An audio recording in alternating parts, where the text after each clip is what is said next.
আজকে আমি যে বিষয়টা নিয়ে আলোচনা করতে চলেছি সেটা হচ্ছে তড়িৎচুম্বকত্ব, ইলেকট্রোম্যাগনেটিজম। আমরা তড়িৎচুম্বকত্ব বিষয়টা পড়ার আগে আমাদের একটা পূর্ব জ্ঞান রয়েছে। তড়িৎচুম্বক সম্পর্কে আমাদের একটু ধারণা রয়েছে। তড়িৎচুম্বক আমরা জানি, অনেক ছোটবেলা থেকেই ব্যাপারটা জানি। তড়িৎচুম্বক সেটা আমরা জানি যে এরকম একটা যে কোনো এরকম ধরে নেওয়া জায়গাটা পেরেক, এরকম একটা পেরেক, কাঁচা লোহা সাধারণত বলা হয়। এর গায়ে যদি আমরা এরকম পরিবাহী তারকে বেশ কয়েকটা পাকে জড়িয়ে ওই পরিবাহী তারটার মধ্য দিয়ে ব্যাটারির সাহায্যে তড়িৎ প্রবাহ পাঠাই, তাহলে এই পেরেকটার দুই প্রান্ত, এই পেরেকটা চুম্বকে পরিণত হয়ে যায় এবং সেটা বোঝা যায় কয়েকটা আলপিনকে এর গায়ে ঠেকালে সেই আলপিনগুলোকে আকর্ষণ করে পেরেকটা রেখে দেয়। আবার এই তড়িৎ প্রবাহ বন্ধ করে দিলে এখানে একটা সুইচ ব্যবহার করতে হয়। তা একটা সুইচ অফ করে দিলেই দেখা যাবে যে এই পিনগুলো পেরেক থেকে খসে পড়ছে, অর্থাৎ এই পেরেকটার চুম্বকত্বটা লোপ পেয়ে যাচ্ছে। এটাই তড়িৎচুম্বক। তড়িৎ প্রবাহের সাহায্যে কোনো চৌম্বক পদার্থকে চুম্বকে পরিণত করলে সেটাই হবে তড়িৎচুম্বক, সেটাকে তড়িৎচুম্বক বলে। তো আমাদের যে তড়িৎচুম্বকত্ব ম্যাটারটা, তড়িৎচুম্বকত্ব, এই তড়িৎচুম্বক ব্যাপারটা থেকেই আর কি মানে ব্যাখ্যা করতে গেলে ওইটাকে তড়িৎচুম্বকত্ব আইডিয়াটা আসতে হয়। তড়িৎচুম্বকত্বেই প্রথমে আমাদের যেটা জানতে হয় সেটা হচ্ছে তড়িৎ প্রবাহের চুম্বকীয় ফল সেটা কি। এটা খুব ইম্পর্টেন্ট একটা বিষয়। তড়িৎ প্রবাহের চুম্বকীয় ফল, এইটা বলতে কি বোঝায়? তড়িৎ প্রবাহের চুম্বকীয় ফল বলতে কি বোঝায়? সেটা হচ্ছে যে কোনো পরিবাহী তারের মধ্য দিয়ে যখনই তড়িৎ প্রবাহিত হয় তখন ওই পরিবাহী তারের চারদিকে একটা চুম্বক ক্ষেত্র সৃষ্টি হয়ে যায়। এই ঘটনাটাকেই বলা হয় তড়িৎ প্রবাহের চুম্বকীয় ফল। যে কোনো পরিবাহী তারের মধ্য দিয়ে যখন ইলেকট্রিক কারেন্ট যায় তখন তারের চারদিকে চুম্বক ক্ষেত্র সৃষ্টি হয়ে যায়, এটাকে তড়িৎ প্রবাহের চুম্বকীয় ফল বলে। কোনো পরিবাহী তারের মধ্য দিয়ে তড়িৎ প্রবাহ হলে পরিবাহীর চারপাশে চুম্বকত্বের সৃষ্টি হয়, একেই তড়িৎ প্রবাহের চুম্বকীয় ফল বলে। এই প্রসঙ্গে বিখ্যাত বিজ্ঞানী ওরস্টেডের একটা এক্সপেরিমেন্ট রয়েছে। ওরস্টেড বিজ্ঞানী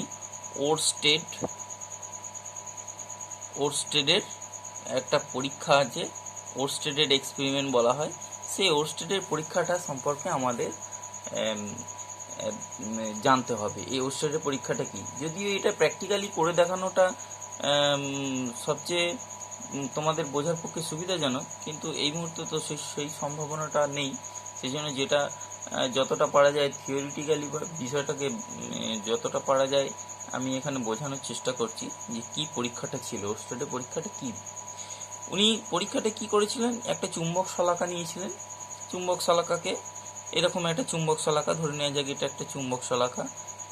এরকম চুম্বক শলাকাটা একটা স্ট্যান্ডের ওপর বসানো রয়েছে এইভাবে, যেমন থাকে আর কি চুম্বক শলাকা। এইটা চুম্বক শলাকা স্ট্যান্ডের ওপর বসানো রয়েছে, এইটা এই নিডেলটার ওপরে চুম্বক শলাকাটা বসানো রয়েছে এবং এই চুম্বক শলাকাটাকে উত্তর দক্ষিণে অবস্থান করবে। এই চুম্বক শলাকার এটাকে অক্ষ বলা হয়, এটা অক্ষ। এই অক্ষের সঙ্গে চুম্বক শলাকার অক্ষের সঙ্গে সমান্তরাল করে একটা পরিবাহী তারকে চুম্বক শলাকার ওপরে টান টান করে রেখে ওই পরিবাহী তারের মধ্য দিয়ে একটা ধারকের সাহায্যে স্ট্যান্ডের একটা মানে এরকম ধরে নেওয়া যায়, এরকম একটা পিলারের সাহায্যে আটকে রাখা হয়েছে আর কি। দেখে এই পরিবাহী তারটার মধ্য দিয়ে, এটা ধরা যাক একটা চাবি লাগানো রয়েছে, এই পরিবাহী তারটার মধ্যে দিয়ে যদি তড়িৎ প্রবাহ পাঠানো হয় তাহলে দেখা যায় যে এই চুম্বক শলাকাটা এর নির্দিষ্ট অবস্থান উত্তর দক্ষিণ অবস্থান থেকে সরে যাচ্ছে, ঘুরে যাচ্ছে। অর্থাৎ এই যে অবস্থান, এই অবস্থান থেকে ও হয় এদিকে ঘুরে যাচ্ছে, একটা নির্দিষ্ট দিকে ঘুরবে, অবশ্যই তড়িৎ প্রবাহের অভিমুখের ওপর নির্ভর করবে। মূল কথা হচ্ছে এর যে উত্তর দক্ষিণ অবস্থান সেই অবস্থান থেকে সরে যাবে। সরে যেয়ে বিক্ষিপ্ত অবস্থায় থেকে যাবে যতক্ষণ এটার মধ্যে দিয়ে তড়িৎ প্রবাহ চলতে থাকবে। আবার তড়িৎ প্রবাহ অফ করে দিলে আবার এই চুম্বক শলাকা নিজের অবস্থানে উত্তর দক্ষিণে এসে থেমে যাবে। এটাই ওরস্টেডের পরীক্ষা। বিখ্যাত বিজ্ঞানী ওরস্টেড এই পরীক্ষাটা করেছিলেন। এখানে এটা চুম্বক শলাকা বলা হচ্ছে, চুম্বক শলাকা। তাহলে এই পরীক্ষাটা উনি বিভিন্নভাবে করেছিলেন, মানে বিভিন্ন অবস্থানে এই তারের অবস্থানটা বিভিন্ন জায়গায় রেখে করেছিলেন, এবং এই যে তড়িৎ প্রবাহ, এই তড়িৎ প্রবাহের অভিমুখটাকেও পাল্টে পাল্টে করেছিলেন। প্রথমে উনি কি করেছিলেন যে এরকম একটা পরিবাহী তারকে টান করে অক্ষের সঙ্গে সমান্তরাল করে, মানে চুম্বক শলাকার অক্ষের সঙ্গে সমান্তরাল করে রেখে এর মধ্য দিয়ে তড়িৎ প্রবাহ পাঠালেন। যখন ধরে নেওয়া যায় যে তড়িৎ প্রবাহটা এই বাম দিক থেকে ডান দিকে হলো, এখন দেখতে পাচ্ছি এখানে প্লাস চিহ্ন দেওয়া রয়েছে, সুইচ অন করলেই এটা বাম দিক থেকে ডান দিকে হলো। তখন চুম্বক শলাকা যেদিকে সরছে তারটা এই ওপরে রাখা অবস্থায় ব্যাটারির অভিমুখ পাল্টে দিলে, অর্থাৎ এই জায়গায় ব্যাটারিটাকে উল্টে দিলে, এই দিকটা মাইনাস এই দিকটা প্লাস করে দিলে, তাহলে তড়িৎ প্রবাহের অভিমুখটা তখন এদিক থেকে এদিকে হবে, অর্থাৎ ডান দিক থেকে বাম দিকে হবে। তখন চুম্বক শলাকা উল্টো দিকে ঘুরছে, এবং যতক্ষণ তড়িৎ প্রবাহটা চলবে, যদি কন্টিনিউ তড়িৎ প্রবাহ চলতে থাকে, এই শলাকাটা কিছুটা অ্যাঙ্গেলে বিক্ষিপ্ত হয়ে থেকে যাবে। আবার সুইচ অফ করে দিলেই বা তড়িৎ প্রবাহ বন্ধ করে দিলেই আবার পূর্বের অবস্থানে ফিরে আসবে। ঠিক এই ঘটনাটাই যখন তারটাকে শলাকার নিচে রেখে এই জায়গায় রেখে তারপর তার মধ্যে দিয়ে তড়িৎ প্রবাহ যখন পাঠানো হচ্ছে, উপরে রাখা অবস্থায় বাম দিক থেকে ডান দিকে তড়িৎ প্রবাহ পাঠালে যেদিকে এর বিক্ষেপ ঘটছিল, নিচে রাখা অবস্থায় বাম দিক থেকে ডান দিকে তড়িৎ প্রবাহ পাঠালে এর বিক্ষেপ তার উল্টো দিকে ঘটবে। এবং উপরে তারটা রাখা অবস্থায় তড়িৎ প্রবাহ ডান দিক থেকে বাম দিকে পাঠালে এর বিক্ষেপ যেদিকে হচ্ছিল, নিচে রাখা অবস্থায় তড়িৎ প্রবাহ ডান দিক থেকে বাম দিকে পাঠালে এই শলাকার বিক্ষেপ উল্টো দিকে ঘটবে। তাহলে এই যে ব্যাপারটা, এই ওরস্টেডের যে পরীক্ষা, এই ওরস্টেডের পরীক্ষায় এই চুম্বক শলাকা বিক্ষিপ্ত হচ্ছে। এখন এই চুম্বক শলাকার বিক্ষিপ্ত, এবং এখান থেকে ওরস্টেডের পরীক্ষা থেকে সিদ্ধান্তে আসা গিয়েছিল যে উনি সিদ্ধান্তে এসেছিলেন যে কোনো পরিবাহী তারের মধ্য দিয়ে তড়িৎ প্রবাহ গেলে পরিবাহীর চারদিকে চুম্বক ক্ষেত্র সৃষ্টি হয়। এখন প্রশ্ন হচ্ছে যে একটা পরিবাহী তারের মধ্য দিয়ে যখন তড়িৎ প্রবাহ হচ্ছে তখন চুম্বক শলাকাটা সরে যাচ্ছে কেন, চুম্বক শলাকার বিক্ষেপ ঘটছে কেন? এখন আমরা জানি একটা চুম্বক শলাকাকে তার নির্দিষ্ট অবস্থান থেকে সরিয়ে দিতে পারে অন্য একটা চুম্বক ক্ষেত্রের প্রভাবেই একমাত্র এই চুম্বক শলাকার বিক্ষেপ ঘটতে পারে। তাছাড়া চুম্বক শলাকার বিক্ষেপ কিন্তু অন্য কোনোভাবে ঘটবে না।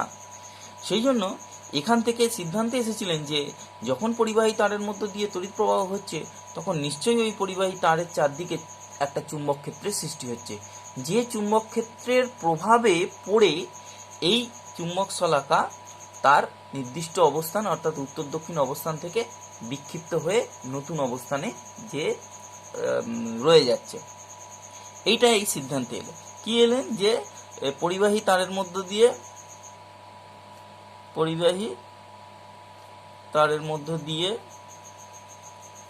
তড়িৎ প্রবাহ হলে তারের চারদিকে চুম্বক ক্ষেত্রের সৃষ্টি হয়। এবং এই পরীক্ষায় তিনি আরো একটু দেখেছিলেন যে কি এই পরিবাহী তারটার মধ্যে দিয়ে তড়িৎ প্রবাহ গেলে চুম্বক ক্ষেত্রটা সৃষ্টি হচ্ছে ঠিকই, কিন্তু তারটা নিজে চুম্বকে পরিণত হচ্ছে না। তার কিন্তু নিজে চুম্বকে পরিণত হবে না, তার নিজে চুম্বকে পরিণত হয় না। সেটা দেখার জন্য উনি দেখেছিলেন এইভাবে যখন পরিবাহী তারের মধ্যে দিয়ে তড়িৎ প্রবাহ যাচ্ছে তখন কিছু লোহা চূর্ণকে ওই তারের উপর ছড়িয়ে রেখেছিলেন, যে তার কিন্তু লোহা চূর্ণগুলোকে টেনে রেখে দিচ্ছে না বা আকর্ষণ করে রেখে দিচ্ছে না। তাহলে এ থেকে উনি সিদ্ধান্ত করেছিলেন যে তার নিজে চুম্বকে পরিণত হয় না, কিন্তু তারের চারদিকে একটা চুম্বক ক্ষেত্র সৃষ্টি হচ্ছে।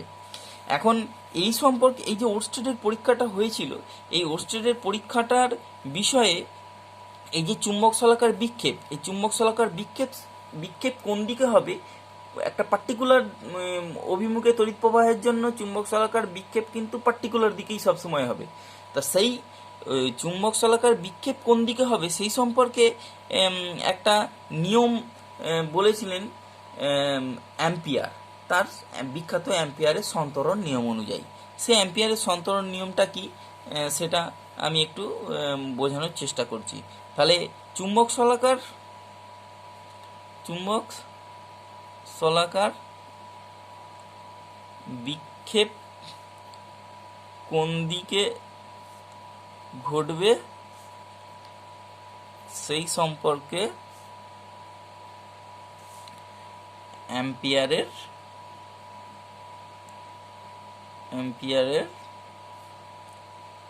সন্তরণ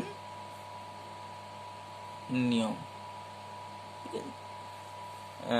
মানে অ্যাম্পিয়ারের সন্তরণ নিয়ম দিয়েই ওটা চুম্বক শলাকা কোন দিকে বিক্ষিপ্ত হবে সেটা বোঝানো হয়েছিল। অ্যাকচুয়ালি চুম্বক শলাকা বিক্ষিপ্ত হবে এই তারের মধ্য দিয়ে তড়িৎ প্রবাহিত হলে তার যে চুম্বক ক্ষেত্র সৃষ্টি হচ্ছে সেই চুম্বক ক্ষেত্রের অভিমুখে।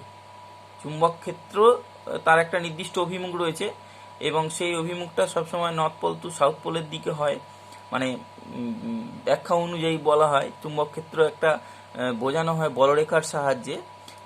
সেই বলরেখার অভিমুখের ওপর চুম্বক ক্ষেত্রের অভিমুখ নির্ণয় করে বা নির্দেশ করে। তা সেই বলরেখার অভিমুখটাই অ্যাম্পিয়ারের সন্তরণ নিয়ম দিয়ে ব্যাপারটা বোঝানো হয়। তাই সন্তরণ নিয়মটা কি? সন্তরণ নিয়মটা হচ্ছে, ধরা যাক এখানে একটা পরিবাহী তার রয়েছে। এই পরিবাহী তারের উপর দিয়ে একজন কাল্পনিক সাঁতারু এমনভাবে হাত ছড়িয়ে সাঁতার কাটছে, আমি ধরে নিলাম যে এটা কাল্পনিক সাঁতারুর মাথাটা। এইভাবে মনে করা যাক যে সাঁতারুটা এইভাবে হাত ছড়িয়ে সাঁতার কাটছে, এদিকে একটা হাত এদিকে একটা হাত ছড়িয়ে, এইগুলো ধরে নেওয়া যাক তার পা।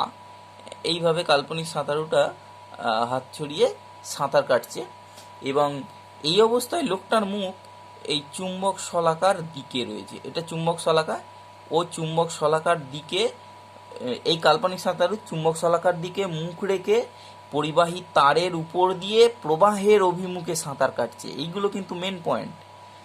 কি?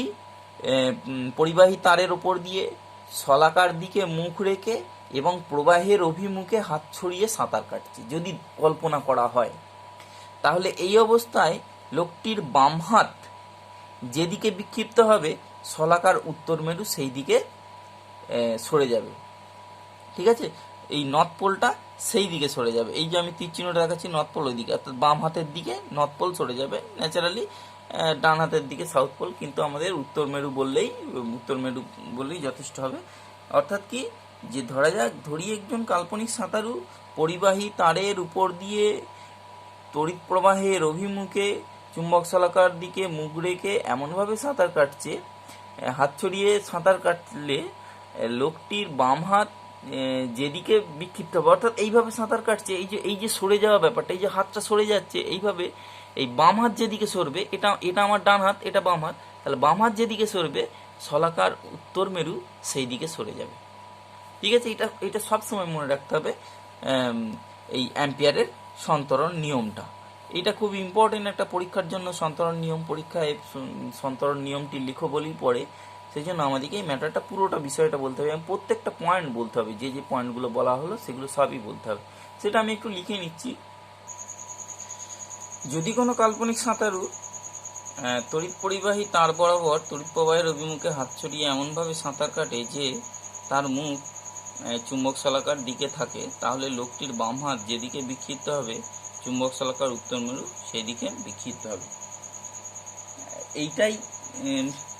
এইটাই হচ্ছে আমাদের সাঁতারু অ্যাম্পিয়ারের সন্তরণ নিয়ম। এটা একটু চুম্বক শলাকার বিক্ষেপ সংক্রান্ত নিয়ম, এটা ভালো করে আমাদের করতে হবে। এছাড়াও এই চুম্বক শলাকার বিক্ষেপ বা পরিবাহী তারের মধ্য দিয়ে তড়িৎ প্রবাহের ফলে যে চুম্বক ক্ষেত্র সৃষ্টি হচ্ছে, সেই চুম্বক ক্ষেত্রের অভিমুখ সংক্রান্ত আরেকটি নিয়ম রয়েছে, সেটাকে বলা হয় দক্ষিণ মুষ্টি নিয়ম। সেটা আমরা একটু ব্যাপারটা বুঝে নেব। দক্ষিণ মুষ্টি নিয়মটা কি?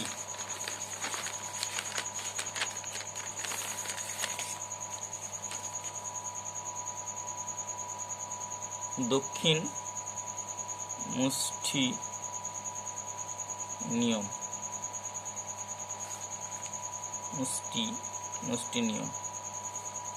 দক্ষিণ মুষ্টি নিয়ম ব্যাপারটা কি?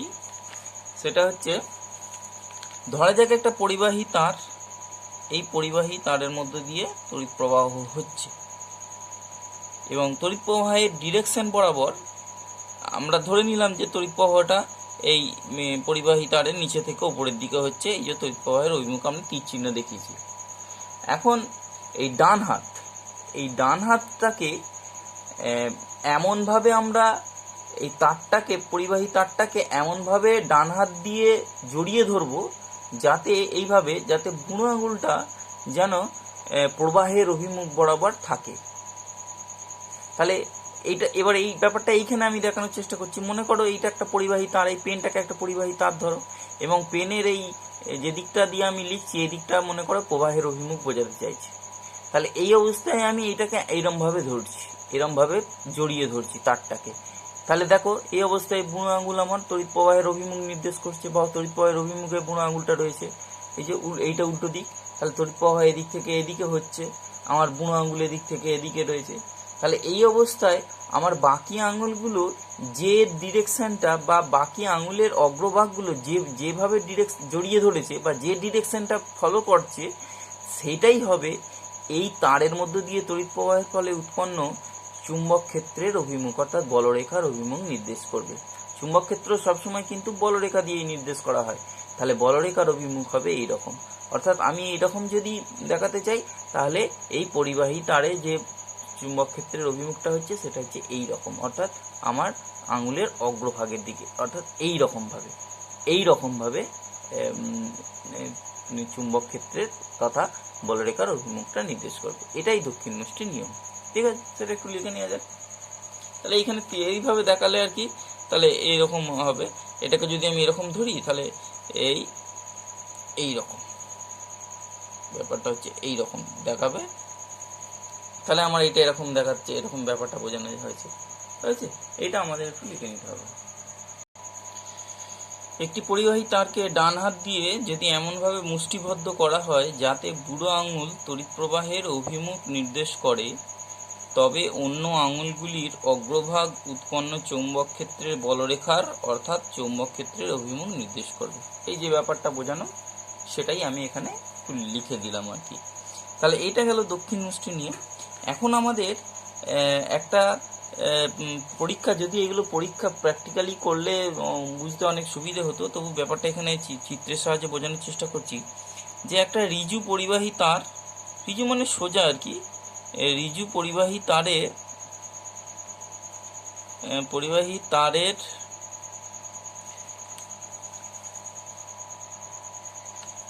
পরিবাহী তারের চারিদিকে সৃষ্ট চৌম্বক ক্ষেত্রের ধরন। এটা কিরকম হয় বুঝতে গেলে আমাদের এক্সপেরিমেন্ট একটা করতে হয়। কি করা হয়, এরকম একটা কার্ডবোর্ড নেওয়া হয়, এরকমভাবে কার্ডবোর্ডটা রয়েছে। এই কার্ডবোর্ডটার মাঝ বরাবর একটা পরিবাহী তারকে সোজা উপর থেকে এইভাবে সোজা উপর থেকে নিচে একটা সরু ছিদ্রের মধ্য দিয়ে প্রবেশ করিয়ে দেওয়া হবে। এরপর কি করা হয়, এই পরিবাহী তারটার সঙ্গে এইভাবে ধরা যাক একটা চাবি বা সুইচ এর সঙ্গে একটা ব্যাটারি লাগিয়ে এইভাবে যুক্ত করে দেওয়া হয়। এটা সার্কিট হলো। আর এটা কার্ডবোর্ড, বুঝতে পারছি এটা কার্ডবোর্ড। এরকম এই কার্ডবোর্ডটা সঙ্গে, কার্ডবোর্ডের তলের সঙ্গে একদম লম্বভাবে এইভাবে রিজু তারটাকে রাখা হয়। এখন এই সুইচ অফ করা অবস্থায় এর ওপর কিছু লোহা চূর্ণ এইভাবে ছড়িয়ে দেওয়া হয়। লোহা চূর্ণ গোটা কার্ডবোর্ডটা ছড়িয়ে দেওয়া হয়। ছড়িয়ে দেওয়ার পর কি করা হয়, এই সুইচটা অন করা হয় বা চাবিটা অন করা হয়। অন করা অবস্থায় এই কার্ডবোর্ডটাকে এইভাবে আস্তে আস্তে টোকা দেওয়া হয়। আস্তে আস্তে টোকা দিলেই কি হবে, দেখা যাবে যে এর উপরে ছড়ানো লোহা চূর্ণগুলো এই তারের ছেদবিন্দুটাকে বা তারটা যে কার্ডবোর্ডের যে বিন্দুর মধ্য দিয়ে পাস করেছে সেটাকে কেন্দ্র করে এইভাবে লোহা চূর্ণগুলো কতগুলো সমকেন্দ্রিক বৃত্তাকার জোনে বা বৃত্তাকারে এইভাবে লোহা চূর্ণগুলো সুন্দরভাবে সুসজ্জিত হয়ে যাচ্ছে। তাহলে এই যে বৃত্তাকার লাইন বরাবর লোহা চূর্ণগুলো সুসজ্জিত হয়ে যাচ্ছে, এটাই কিন্তু এর বলরেখা বা চুম্বক ক্ষেত্র। এখন এই বলরেখা বা চুম্বক ক্ষেত্রের অভিমুখটা কীরকম হবে সেটা আমরা ওই দক্ষিণ মুষ্টি নিয়ম থেকেই করতে পারবো। এখন এখানে দেখতে পাচ্ছি এটা পজিটিভ, তাহলে এই তড়িৎ প্রবাহ এটা দিয়ে এসে এটা দিয়ে অর্থাৎ ওপর থেকে নিচের দিকে তড়িৎ প্রবাহ হবে। এখন আমরা যদি এই দক্ষিণমুষ্টি নিয়ম এইভাবে লাগাই, এই যে ওপর থেকে নিচে আমাদেরকে এইভাবে লাগাতে হবে। এই ব্যাপারটা এই যে আমি একটু ঘুরিয়ে দেখানোর চেষ্টা করছি, এই যে ওপর থেকে নিচে, তাহলে আমাকে এই ওপর থেকে নিচে এরকম দেখাতে হবে। এরকম দেখাতে গেলে তাহলে এইরকম হবে, অর্থাৎ আমাদের তড়িৎ প্রবাহের অভিমুখ, এই চুম্বকক্ষেত্রের অভিমুখটা এইরকম ডিরেকশন দিয়ে দেখাতে হবে, এরকম ডিরেকশনে হবে। ঠিক আছে, তাহলে এইটা আমার ধরলে মুঠো করে এই যে এরকম আর কি, এই যে মুঠো করে ধরলে এইটা এই ডিরেকশনটাও দেখাচ্ছে, এইটা দেখাচ্ছে। তাহলে এইভাবে আমরা চৌম্বক ক্ষেত্রে তথা বলরেখার ডিরেকশন আমরা এখান থেকে ঋজু পরিবাহী তারের ক্ষেত্রে আমরা বের করতে পারবো। এখন এইটা অ্যাকচুয়ালি এখানে যদি আমরা কোনো চুম্বক শলাকাকে বসাই, তাহলে চুম্বক শলাকার উত্তর মেরু কিন্তু এই বলরেখার অভিমুখে বিক্ষিপ্ত হয়ে যাবে আর কি, এই বরাবর। ঠিক আছে, তাহলে এইভাবে আমরা ঋজু পরিবাহী তারের মধ্য দিয়ে তড়িৎ প্রবাহ পাঠালে সেই পরিবাহী তারের মধ্য দিয়ে তড়িৎ প্রবাহের দরুন যে বলরেখা সৃষ্টি হবে সেটা এখানে প্র্যাকটিক্যালি লোহা চূর্ণ দিয়ে পরীক্ষাটা করে দেখানো যায়। এখন আমরা বৃত্তাকার পরিবাহী তারের জন্য এটা এই পরীক্ষা করে দেখাবে, চিত্রটা। এখন যেটা বোঝানোর চেষ্টা করছি সেটা কি বৃত্তাকার তড়িৎবাহী তারের চৌম্বক ক্ষেত্র। বৃত্তাকার তড়িৎবাহী তারের চৌম্বক ক্ষেত্র বোঝানোর জন্য এখানে আমি একটি চিত্র অঙ্কন করেছি। দেখো, এইটা একটা কার্ডবোর্ড, এটা একটা কার্ডবোর্ড। এই কার্ডবোর্ডের মধ্য দিয়ে একটা পরিবাহী তারকে এইভাবে বৃত্তাকারে প্রবেশ করানো হয়েছে। তার এই যে এর এই প্রান্তের নিচের প্রান্তটা এইটা দিয়ে বেরিয়ে এসছে, আর এর নিচের দিকে প্রান্তটা এইভাবে বেরিয়ে এসে একটা চাবি এবং একটা ব্যাটারির সাহায্যে এইভাবে যুক্ত করা হয়েছে। তাহলে ব্যাটারিটা পজিটিভ, এটা নেগেটিভ। তাহলে পরিবাহী তারের মধ্যে দিয়ে তড়িৎ প্রবাহ এইভাবে হচ্ছে, এইভাবে যাচ্ছে পরিবাহী তারের মধ্যে দিয়ে তড়িৎ প্রবাহ, এইভাবে এসে সার্কিট কমপ্লিট করছে যখন সুইচটা অন করা অবস্থায়। এখন এইখানে কার্ডবোর্ডটাকে এমনভাবে রাখতে হবে যাতে এই যে বৃত্তাকার কুণ্ডলীটা তৈরি হচ্ছে, এই বৃত্তাকার কুণ্ডলীর কেন্দ্রটা যেন এই কার্ডবোর্ডের তলে থাকে, এবং কুণ্ডলীটা যেন এই কার্ডবোর্ডের সঙ্গে, কুণ্ডলীর তলটা যেন কার্ডবোর্ডের সঙ্গে উল্লম্বভাবে অবস্থান করে আর কি। এরকমভাবে কুণ্ডলীর তলটা যেন এইভাবে দাঁড়িয়ে থাকে, মানে এইটা যদি কার্ডবোর্ড হয় তাহলে কুণ্ডলীটা যেন এইভাবে থাকে, এইভাবে কার্ডবোর্ডের তলের সঙ্গে উল্লম্বভাবে থাকে। এই অবস্থায় আমরা ওই তারের মধ্য দিয়ে তড়িৎ প্রবাহের ফলে যে চুম্বক ক্ষেত্রটা সৃষ্টি হবে সেটাকে আমরা ওই দক্ষিণ মুষ্টি নিয়ম অনুযায়ী প্রত্যেকটা বাহুতে আমরা প্রয়োগ করতে পারবো। দেখো, এই বাহুর ক্ষেত্রে তড়িৎ প্রবাহটা নিচে থেকে ওপরের দিকে, আর এই বাহুর ক্ষেত্রে তড়িৎ প্রবাহটা কিন্তু ওপর থেকে নিচের দিকে। ঠিক আছে, তাহলে এই বাহুকে কেন্দ্র করে এই বাহুর যে কার্ডবোর্ডকে যে বিন্দুতে ছেদ করেছে, বা যে বিন্দু থেকে কার্ডবোর্ডকে ছিদ্র করে উপরে উঠেছে, সেটাকে কেন্দ্র করে কতকগুলো, হ্যাঁ, এই পরীক্ষাটা করার আগে, সুইচ অন করার আগে এখানে একই রকমভাবে আগেরটার মতনই কিছু লোহা চূর্ণ এখানে ছড়িয়ে দেওয়া হয় এলোমেলোভাবে। তারপরে সুইচ অন করে এটাকে যখন টোকা মারতে থাকা হয়, তখন এই বৃত্তাকারে লোহা চূর্ণগুলো সজ্জিত হয়ে যায়। এবং যে লোহা চূর্ণগুলো যেভাবে সজ্জিত হয় সেই চিত্রটাই আমি এখানে দেখাতে চাইছি, যে এই বাহুটাকে কেন্দ্র করে এইভাবে কতকগুলো বৃত্তাকার অংশে এইভাবে, আর এই বাহুটাকেও কেন্দ্র করে কতগুলো বৃত্তাকার অংশে এইভাবে সজ্জিত হতে থাকে, এবং এই মাঝের অংশটা এইভাবে সজ্জিত হয়, এবং এরও এইভাবে সজ্জিত হতে থাকে। মাঝের অংশটা এইভাবে পাশাপাশি প্রায় সমান্তরালভাবে এইভাবে থেকে যায় মাঝের অংশটা। ঠিক আছে, এবং প্রত্যেকটা বাহুতে যদি আমরা ওই দক্ষিণ মুষ্টি নিয়ম করি, এর ক্ষেত্রে দেখো বুড়ো আঙুলটা ওপরের দিকে রেখে এইভাবে এই বাহুটার ক্ষেত্রে আর কি, এই দিকের বাহুটার ক্ষেত্রে যদি আমরা এইটা করি, তাহলে ডিরেকশন এইটা দেখাবে এইভাবে। তাহলে এর জন্য এইটা দেখালো, আর এর ক্ষেত্রে যেহেতু উপর থেকে নিচের দিকে, সেই জন্য আমাদের ডিরেকশনটা হবে এদিক থেকে, এবং এদিক থেকে। ঠিক আছে, তাহলে মাঝের অংশটায় দেখো দুটো বাহুর জন্য ঠিকই, কিন্তু মাঝখানের অংশটায় যে চুম্বক ক্ষেত্র বা যে চুম্বক বলরেখার যে অবস্থান, সেগুলো কিন্তু পরস্পরের সঙ্গে সমান্তরাল হয়ে গেছে, একদম সেন্টার পজিশনে, সেন্টারে ক্ষুদ্র একটা অংশ বলরেখাগুলো পরস্পর সমান্তরাল হয়ে যাবে, অর্থাৎ সমবল হয়ে যাবে আর কি, এই জায়গাটা সমবল ক্ষেত্র হয়ে যাবে। তা এইভাবে একটা বৃত্তাকার কুণ্ডলীর মধ্য দিয়ে যখন তড়িৎ প্রবাহ হতে থাকবে, তাহলে ওই বৃত্তাকার কুণ্ডলীর মাঝখানের অংশটা এরকম সমান্তরাল বলরেখার অবস্থান দেখাবে এবং সেটা একটা সমবল অঞ্চল তৈরি করবে এই বৃত্তাকার কুণ্ডলীর মাঝখানের কেন্দ্রটা। এবং এখান থেকে এই কুণ্ডলী, যে কুণ্ডলীটা তৈরি হলো, সেই কুণ্ডলীতে একটা মেরু সৃষ্টি হবে, চুম্বকের মেরু। এবং সেটা কি ধরনের মেরু হবে, উত্তর মেরু হবে না দক্ষিণ মেরু হবে, সেটাকে একটু ডায়াগ্রামের সাহায্যে আমরা একটু বুঝে নিতে চেষ্টা করছি। সেটা কি, যদি দেখা যায় যে এরকম, আমি এরকমভাবে মনে রাখার সুবিধার জন্য এইভাবে আমি চিত্রটা অঙ্কন করছি, যে কুণ্ডলীটা, যে কুণ্ডলীর কেন্দ্র বরাবর, এই যে এই কেন্দ্র বরাবর তাকালে যদি কুণ্ডলীতে তড়িৎ প্রবাহের অভিমুখ এই ক্লকওয়াইজ হয়, এই যে ক্লকওয়াইজ যদি এই বরাবর তাকালে যদি দেখা যায় কুণ্ডলীতে তড়িৎ প্রবাহের অভিমুখটা ক্লকওয়াইজ হচ্ছে, তাহলে এখানে আমাদের সাউথ পোল সৃষ্টি হবে। এবং সেটা মনে রাখার জন্য এই যে সাউথ পোলটাকে, এসটাকে দেখো, এসের দুটো মাথায় দুটো তীর চিহ্ন দিয়েছি। এই যে সাউথ পোলে দেখো, এই দিক থেকে এইটা আসছে, এদিক থেকে এটা আসছে, অর্থাৎ ক্লকওয়াইজ ডিরেকশন হলে সাউথ পোল সৃষ্টি হবে, ঠিক আছে, অর্থাৎ দক্ষিণ মেরু সৃষ্টি হবে। আর যদি ওই কেন্দ্র বরাবর তাকালে যদি তড়িৎ প্রবাহের অভিমুখটা, এইটা তড়িৎ প্রবাহের অভিমুখ এইরকম হয়, যে